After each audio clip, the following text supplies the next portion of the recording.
ఎన్నో పాపాలు, ఎన్నో దోషములు, ఎన్ని అతిక్రమ క్రియలు మన చేతుల ద్వారా చేసితిమి.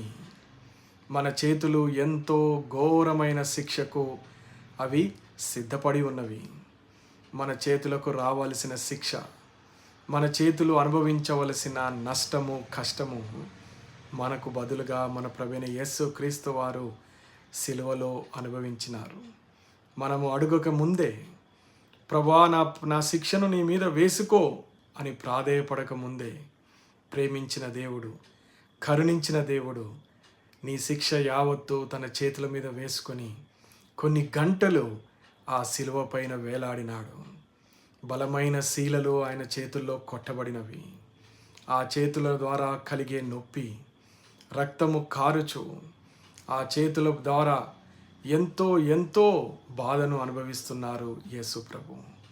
ఆ సిలువ మీద తన శరీర బరువంతా ఆ చేతుల మీదనే పడి, ఆ చేతులు మేకుల చేత సిలువకు కొట్టబడి, ఎంత బాధ, ఎంత కష్టము, ఈ లోకంలో ఏ మానవుడు అనుభవించలేని బహు భయంకరమైన నొప్పిని యేసు ప్రభు వారి చేతులు ఆ సిలువ మీద అనుభవించినవి.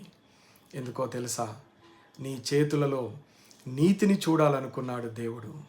నీ చేతులను పవిత్రముగా చేయాలనుకున్నాడు. నీ చేతుల ద్వారా ఆయనకు కృతజ్ఞతాస్తుతులు, మొక్కుబడులు ఆయన ముందుకు వచ్చినప్పుడు నీ చేతులు నీతియుక్తముగా ఉండాలని ప్రభు కోరుకున్నాడు.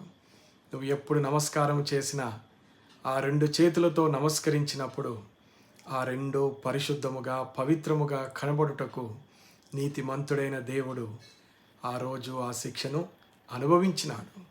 కాబట్టి ఆయన ప్రేమను తెలుసుకో, ఆయన యొక్క క్షమాగుణాన్ని తెలుసుకో, ఆయన నీ కొరకు చేసిన త్యాగాన్ని తెలుసుకొని ఆయనను నీ దేవుడిగా, నీ రక్షకుడిగా అంగీకరించుము ప్రియ సహోదరా, సహోదరి.